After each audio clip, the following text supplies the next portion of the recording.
is the SL. That's the slanting side.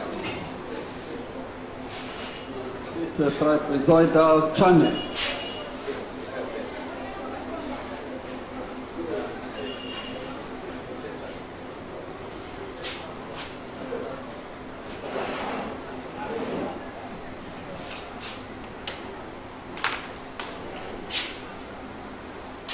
Then if you look at this, we say that the SL is the slanting side and D is the depth of flow. So the B, the breadth from here to here, is the breadth of the channel, which is from here to here. And you know that a trapezium, this is a trapezoidal channel. It has two right-angled triangles and one rectangle. That is this and this. So, and the area of this structure, of this channel, the area is equal to area of the rectangle plus area of the two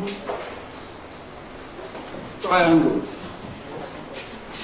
That is area of this plus area of this plus area of this. Then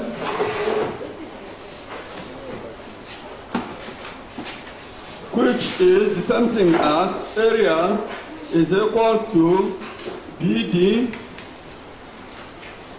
plus half MD multiplied by D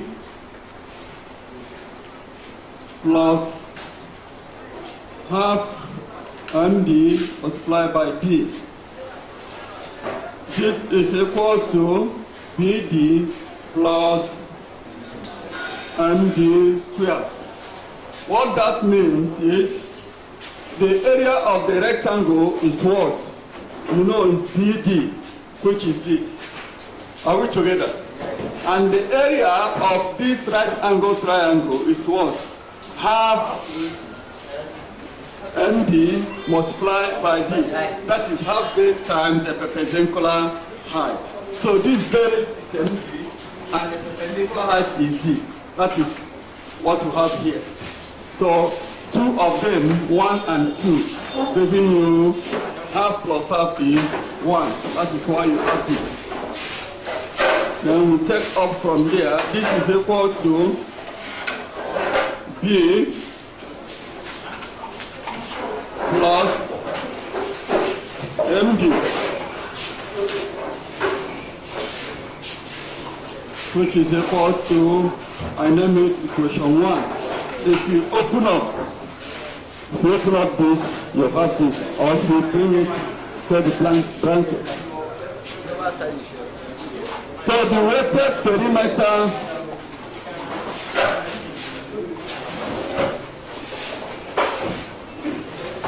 is equal to B plus 2 of the slanting sides.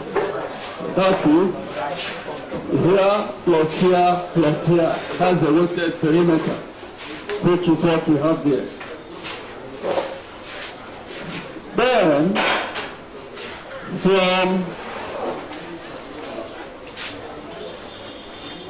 from Pythagoras formula, we have SL squared is equal to D squared plus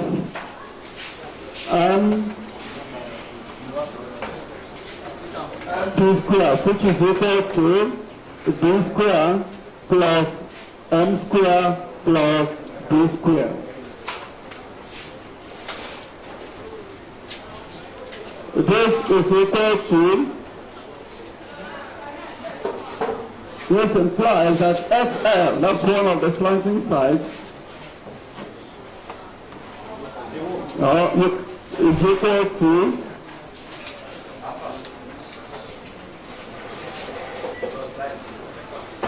B plus M squared. That is it. Therefore, P, that's the weighted perimeter, is equal to B plus 2B 1 plus M squared.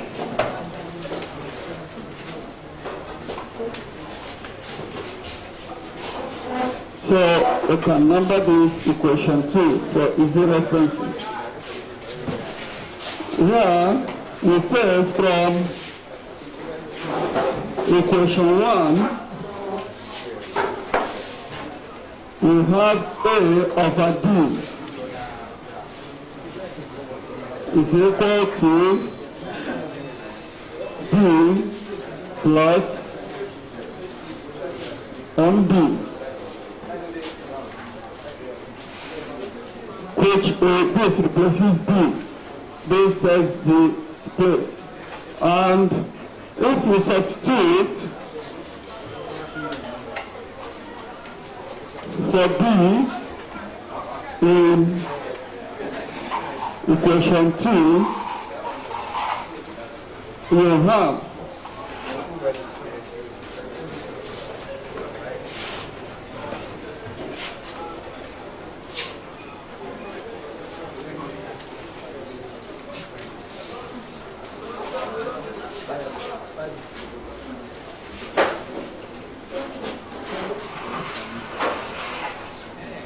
if we substitute for D in equation 2, where we have the weighted perimeter P is equal to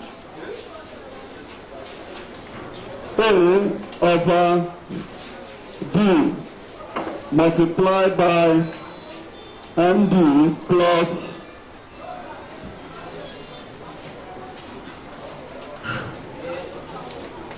this is subtraction MD plus 2D root of 1 plus x squared. And for maximum flow, it means that the differential of the weighted perimeter is equal to 0. For maximum flow,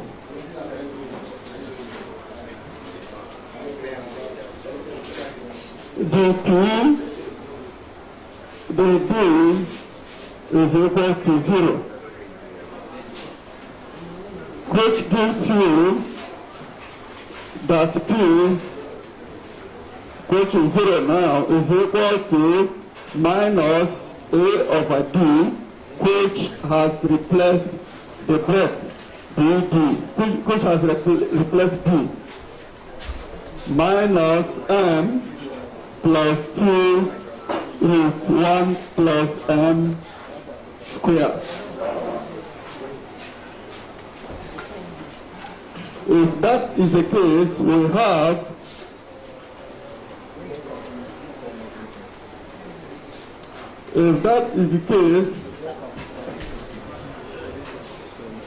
have A over D squared plus M is equal to 2 1 M squared. You can name this equation 3. But from the beginning we saw that A is equal to D plus MD bracket D. If that is the case, if this is the case, equation 3 becomes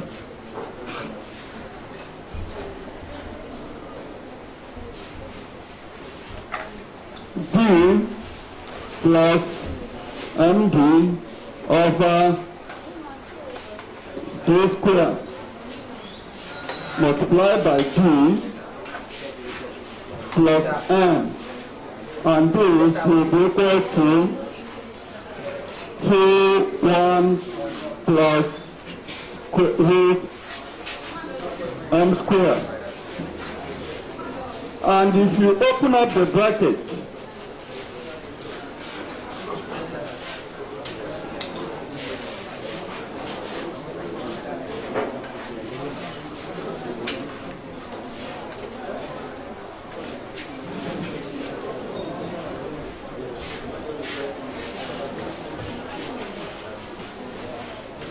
If you open up the bracket, you will have BB plus MD square all over B square plus M. You work on it, which is with T1 plus M square. This implies that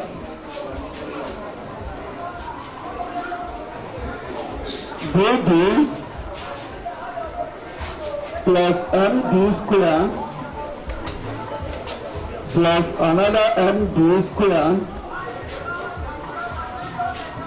over B square is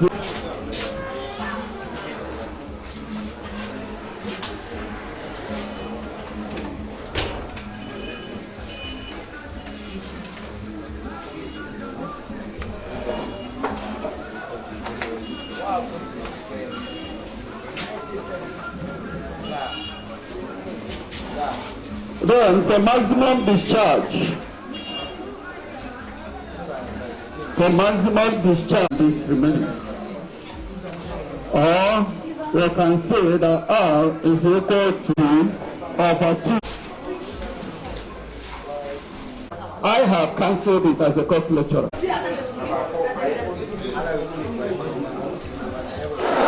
Flow measuring devices.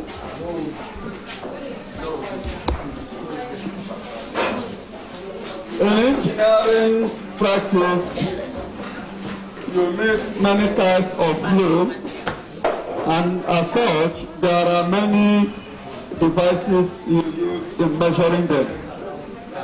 Some can be big flows, some can be small.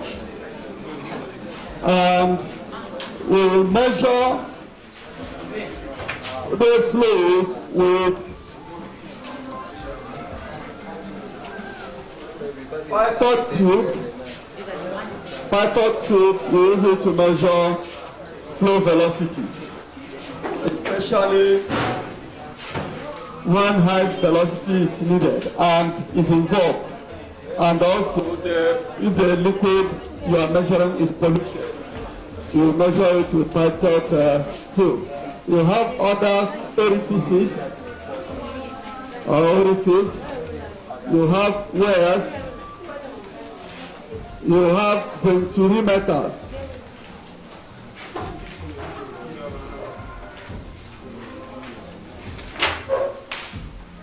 You have venturimeters. You have flumes, and so on and so forth. So we are going to look at some of them briefly.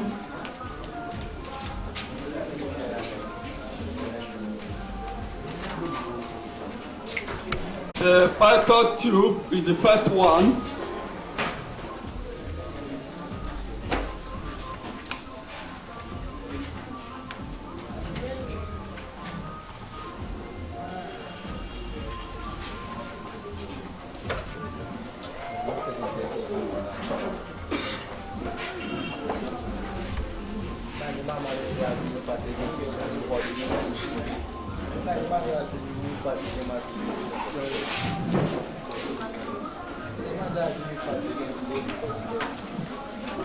This is a tube.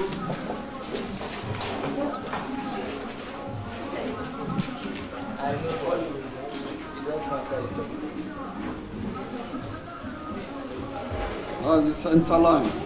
I have 2 points A and D.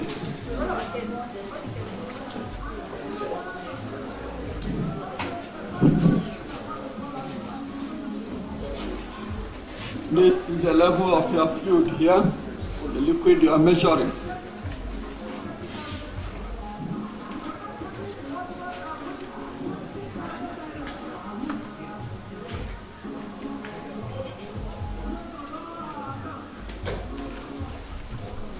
v squared over 2g.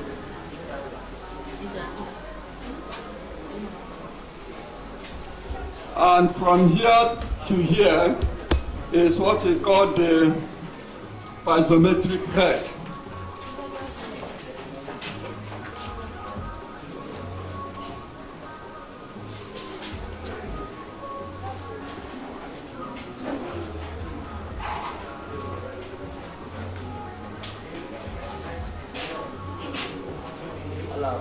Piezometric head. And you remember from the previous studies, the piezometric head is when you have v squared over 2g plus z, that's the elevation. The velocity head plus the elevation head gives you the piezometric head.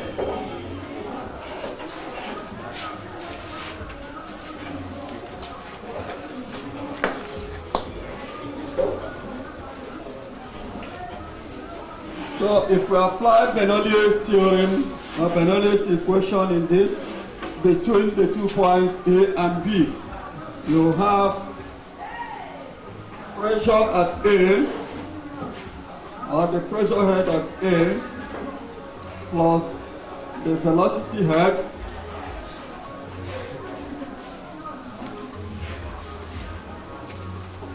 plus 0. Why we have 0 is at a horizontal plane. No depth is involved here. Is equal to what happens at point B. The pressure at B, that's the pressure head,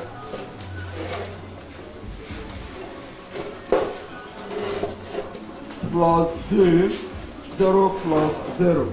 And while we have 0 here, there's a stagnant point. No flow is taking place.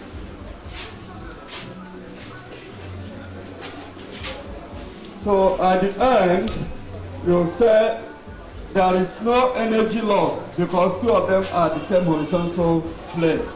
Because of that, you have evaluated to have P P minus PA over rho G is equal to V squared over 2G. And to evaluate for V, therefore, the value of the velocity at A, that's VA, is equal to pressure at B minus pressure at A divided by the density divided by 2, and then find square root because it's V squared. Then for actual tube coefficient, C depends on the design. You remember when we were talking about losses? As a result of the surface and the characteristics of the liquid or fluid involved, there is no way you can have perfect flow without any loss. So because of that, we have the coefficient, what we have as coefficient, the coefficient of the tube, which we describe as C, and that depends on the design. Because of that, you introduce it into the velocity, which gives you VA is equal to C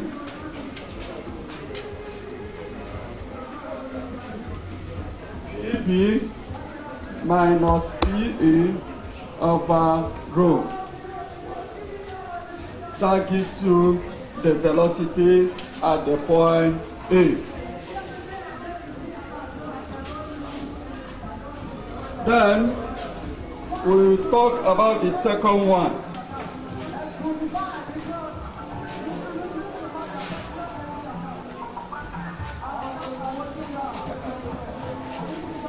Orifices.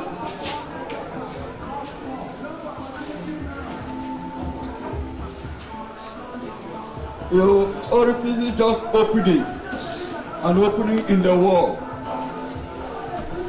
or in any instrument you want to use to carry out your measurement. You can have a large orifice and you can have a small orifice, which is represented with this sketch.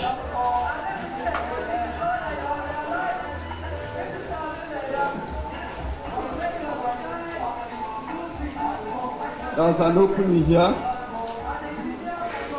This is a small orifice. There's water here, and the flow is in this direction, coming out with a velocity v. And this point is B, and the point where it comes out from the opening. So the difference between here and here is a head causing the flow, which is denoted as H.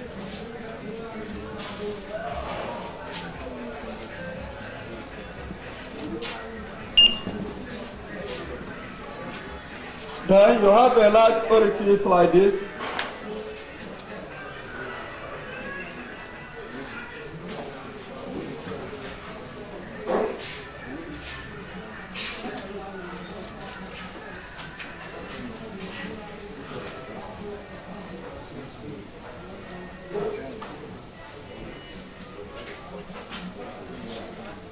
So you have a point at this opening where the flow is coming out as B. This is the direction of flow with V as the velocity.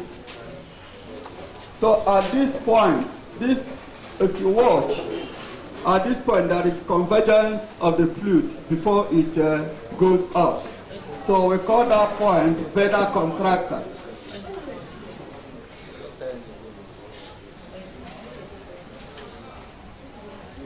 Vena contracta.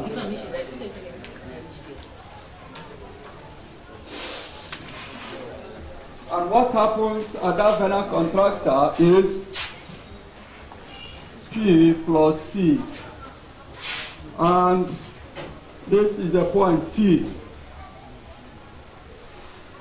The pressure here is PC, and the pressure here is PB.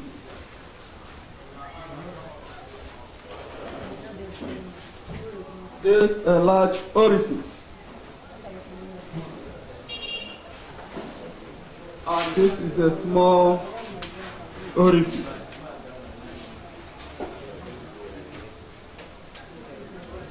So, if we apply Bernoulli equation,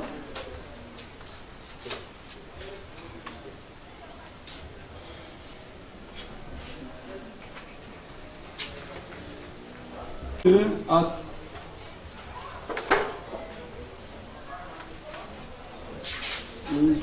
this is a point A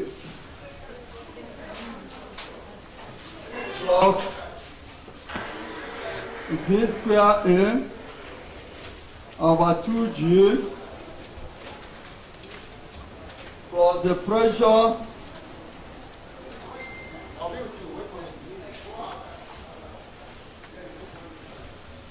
over rho G. You know that this represents rho G.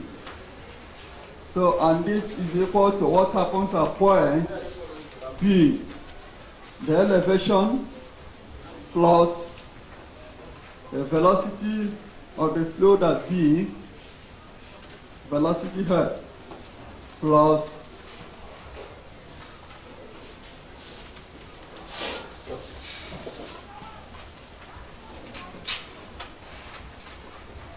VA is equal to 0.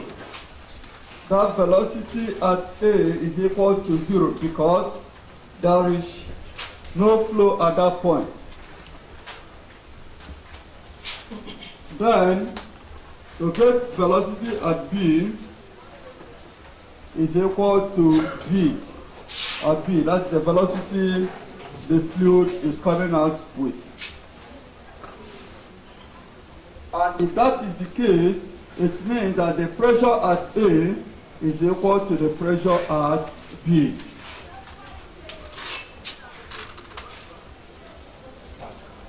And since it's at the same elevation, that the same horizontal elevation, you say that ZA equal to ZB is equal to H. No, not equal.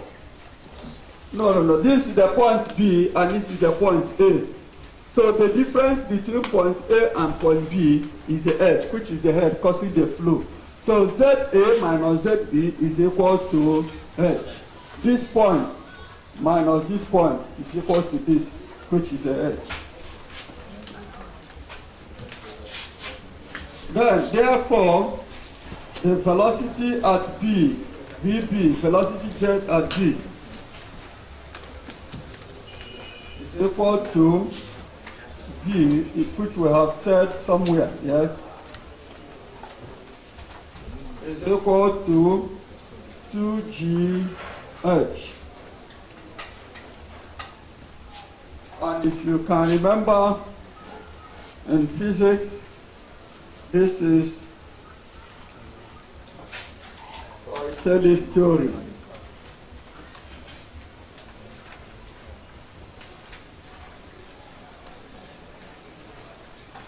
That's to measure velocity at that point, you use this expression.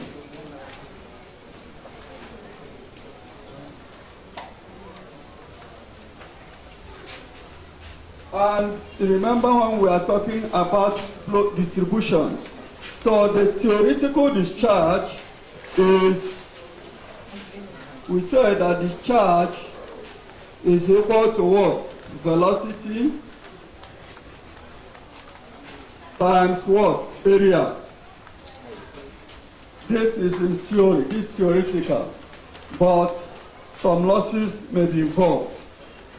Some losses may be involved. And if losses are involved and you want to take care of that, the idea of coefficient comes into play.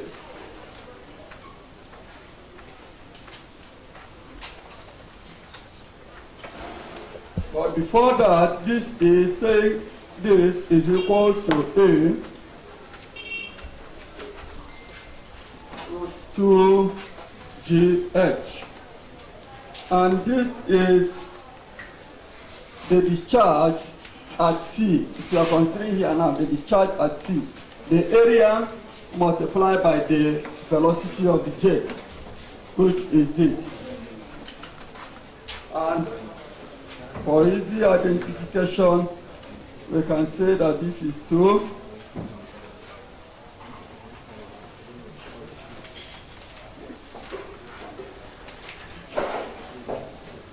And this was 1.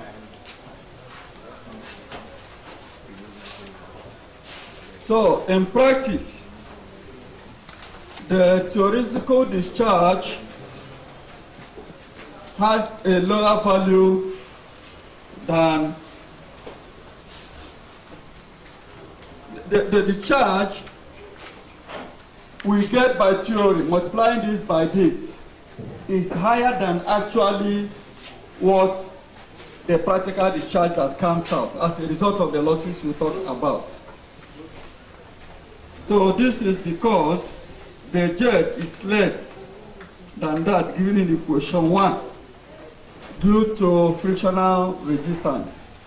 Now, because of friction, the jet that comes out, the velocity that comes out, is lower than the theoretical value. So, in other words, the discharge also, in practice, is lower than the theoretical discharge. So, because of that, we introduce coefficients. We introduce coefficients to take care of the losses we encounter. And because of that, we can express the discharge in this way, or the velocity at this point, at the vena contractor, we can describe the velocity as CV multiplied by V, which is the coefficient of velocity multiplied by the actual velocity, the theoretical velocity. And this is equal to CV root 2G.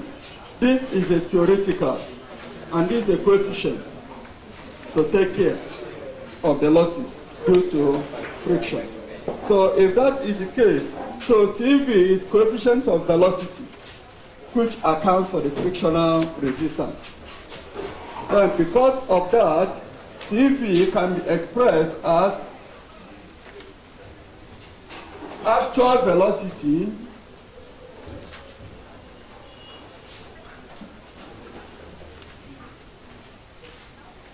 over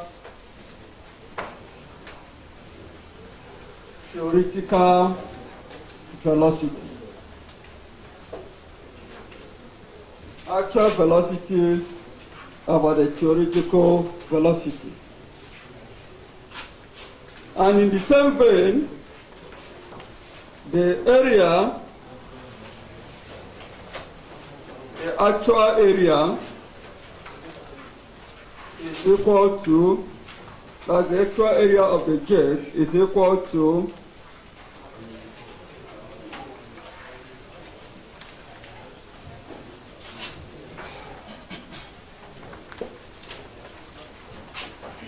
CC multiplied by A.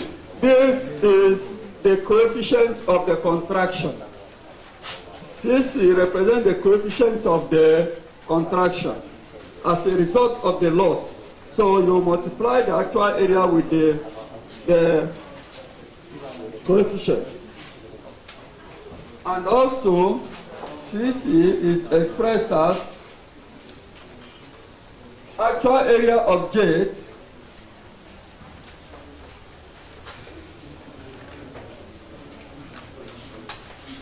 actual area of the jet at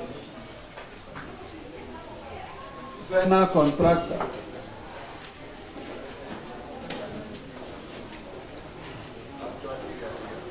Yes, actual area at the vena contractor over the area of the opening.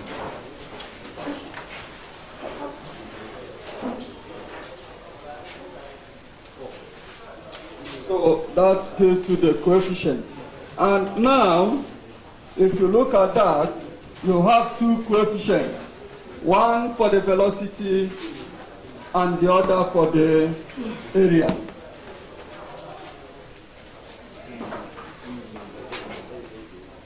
And the other for the area. So because of that,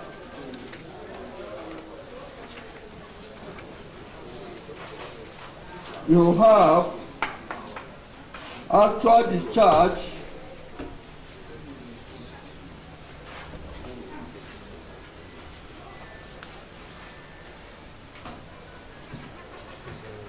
is equal to, let's say this representing the area multiplied by CV, this representing the velocity. This and this, that is CC multiplied by CV, is represented with another letter which we call CD. And the C sub D is called the coefficient of discharge. It's called the coefficient of discharge, which means the coefficient of the velocity multiplied by the coefficient of the area gives you the coefficient of discharge.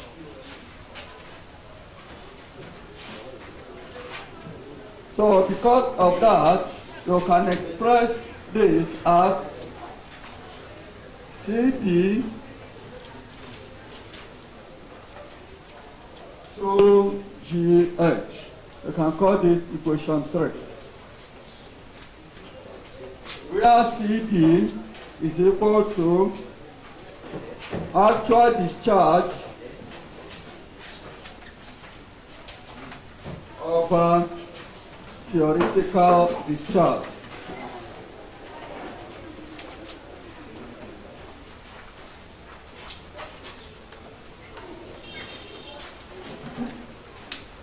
That is why sometimes if you do your actual measurement, the value you are getting will be less or lower than the what ordinary calculation has given you.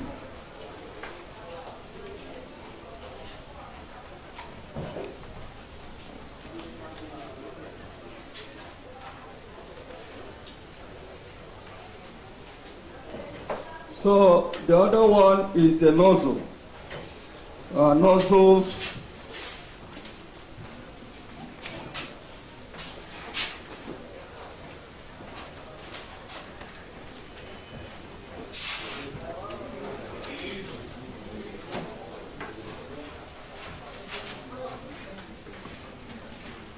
follow the same. Now nozzle is just a converging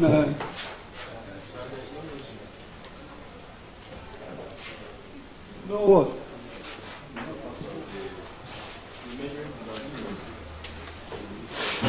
Take this one now. This is D. That is this. Why this is a larger point? D. So in nozzle, D is much lower than D. That's the small d. The opening whereby the jet comes out is very much smaller than the main, just like what you see in fuel stations or whatever, the nozzle they use. So, and it's a converging tube. Is needed or is used when high velocity is needed. And that's all. So you make use of the orifice in the calculations of nozzle, because it's still the same as nozzle. It's an opening, so you make use of the equations of the orifice. So lastly, we are going to talk about pumps.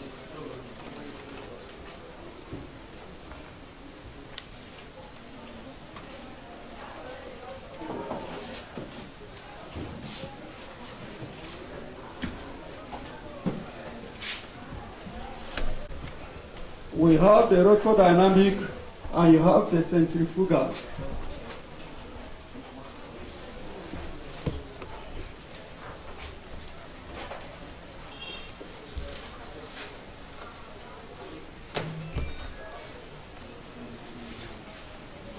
The details are not needed at this level, based on the content we are looking at.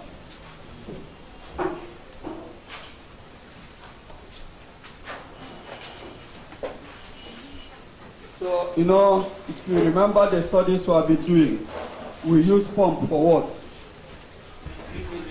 We use it to increase pressure in order to deliver the actual amount of liquid or of the fluid you want at a particular point. So you go through it. Then, and when you are talking about pumps, there are some parameters of importance. The parameters include static head or static lift.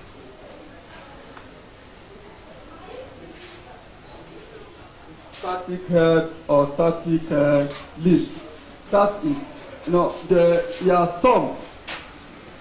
This is the sum. This is where you are taking your water to any level, from here to here or any other point. So this is a point of interest between here and here. It's not all pumps can do it. When you are moving by the riverside, you see some tankers or whatever having their pump down and pumping water from the river into the head exists between that water they pump from and the tanker where they are putting it there is difference in elevation. It's not every pump can do that. So, and that difference is what we call the static head or the static lift. And we have also total head and total lift. That's another point.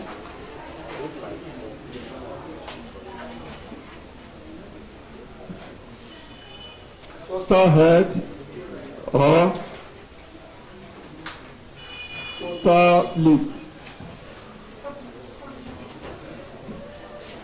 And there is another point of interest, another parameter of interest, specific speed.